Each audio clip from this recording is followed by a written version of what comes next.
Sometimes the victim tells you the truth before the crime even happens.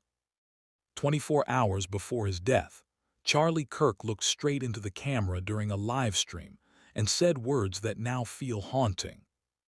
"If anything happens to me, you'll know why." No one took him seriously.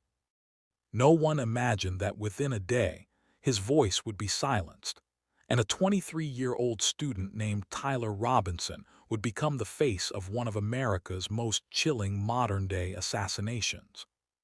But this week, October 9, 2025, the story took a sharp, unsettling turn.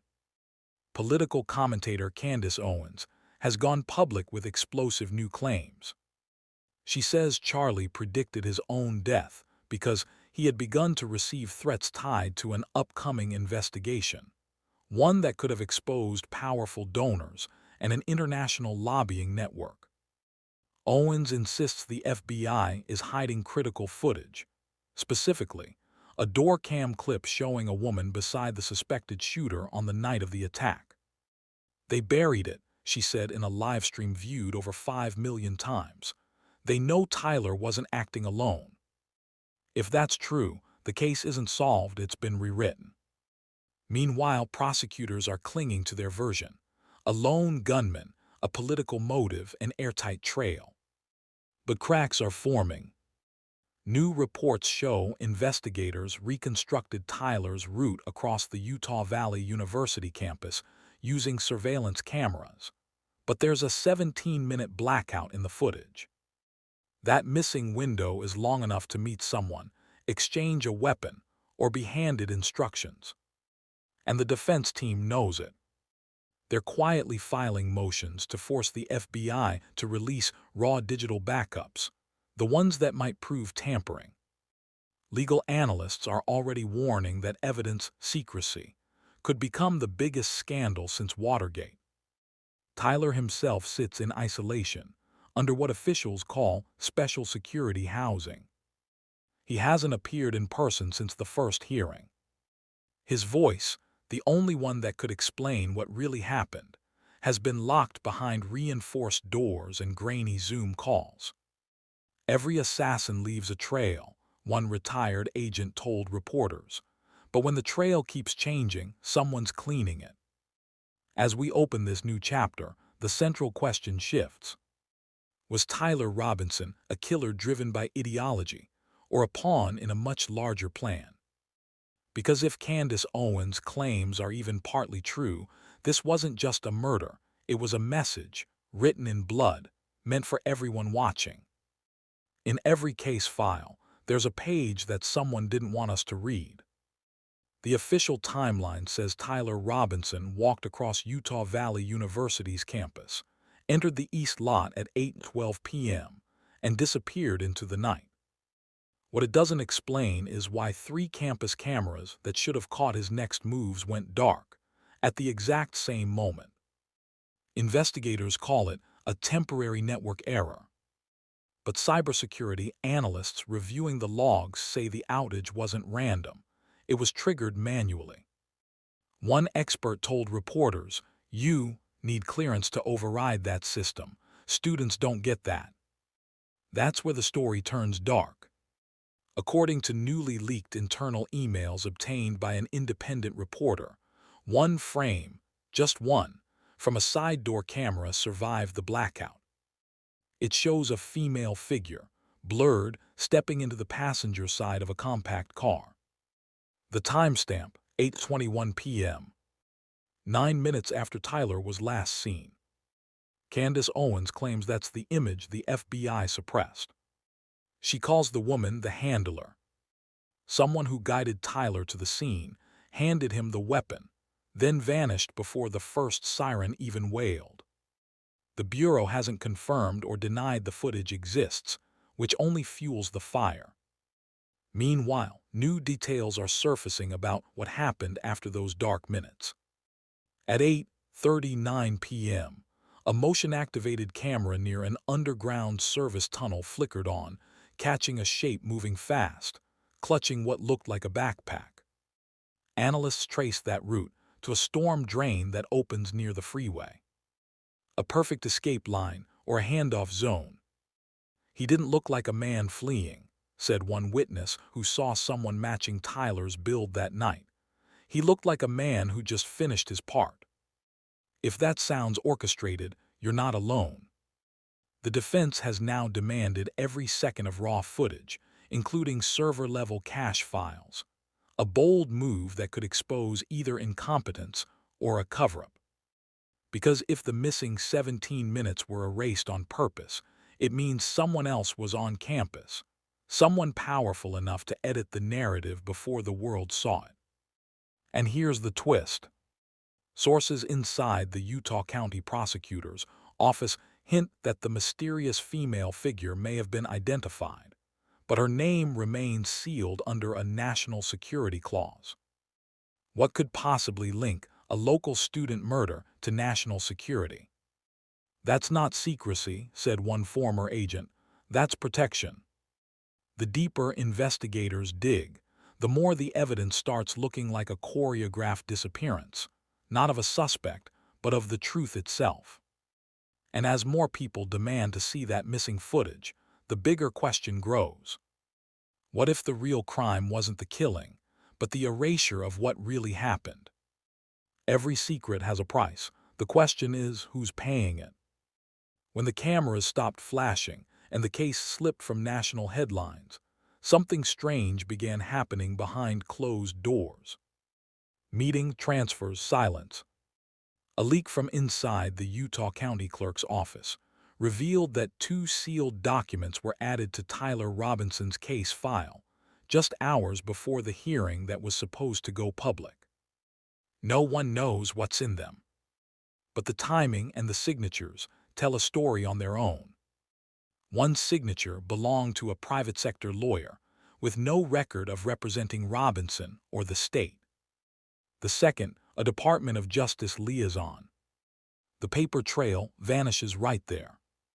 Insiders started whispering about a quiet arrangement, a potential deal, not to reduce a sentence, but to protect information that could shake the foundation of the investigation itself.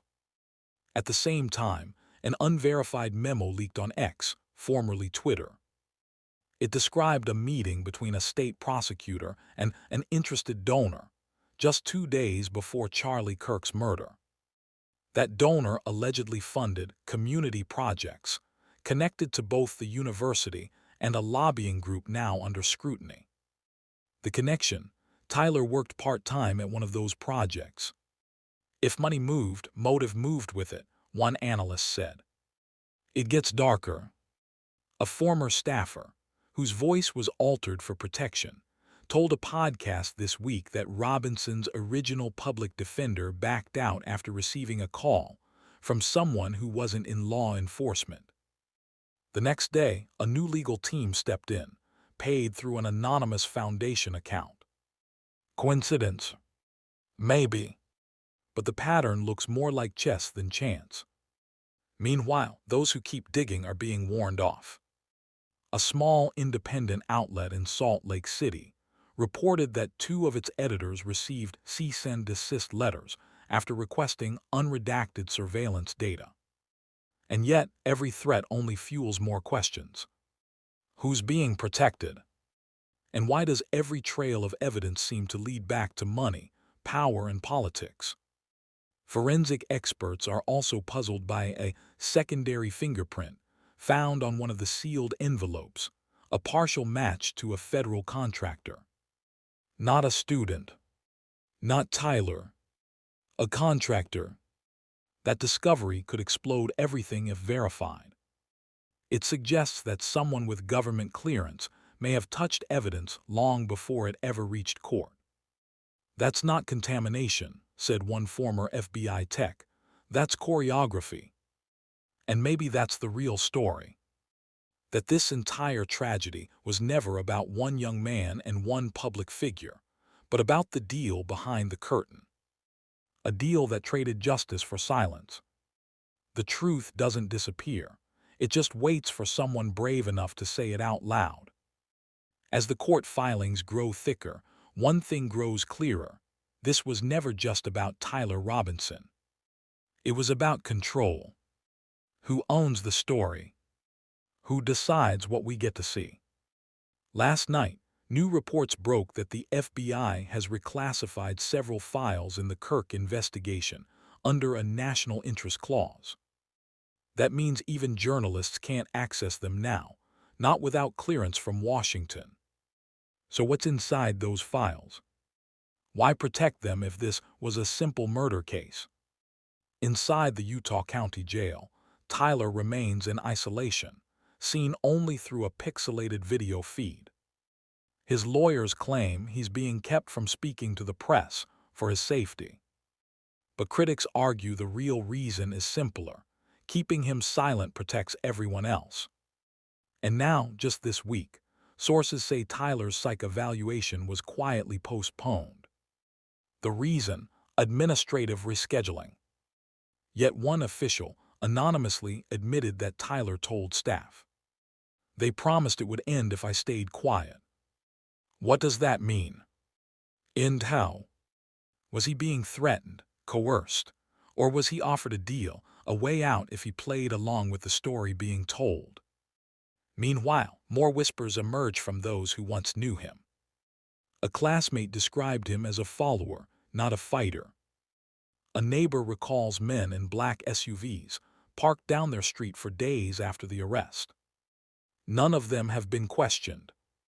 And no one can explain why his sealed evidence bag, the one containing his hoodie, was replaced with a duplicate during evidence transfer.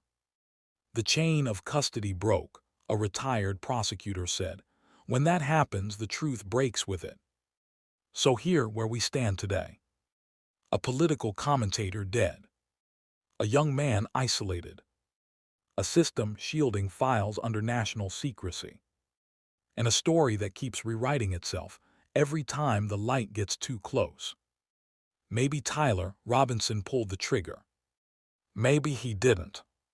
But what's becoming undeniable is that someone, somewhere, wanted this chaos. Because chaos confuses. And confusion protects power. The truth isn't lost, one insider told reporters. It's locked away, waiting for the wrong person to find it. Now I want to hear from you. Do you believe Tyler Robinson acted alone, or was he a pawn in something far more dangerous? Was this a crime of ideology, or a message from people who never wanted to be seen? Drop your theories in the comments below. I'll be reading through your thoughts after this premiere. If you've been following this case from the beginning, hit like, subscribe, and tap that notification bell so you don't miss the next update. Because this story isn't over. In fact, it might just be beginning. When justice sleeps, truth becomes the next victim.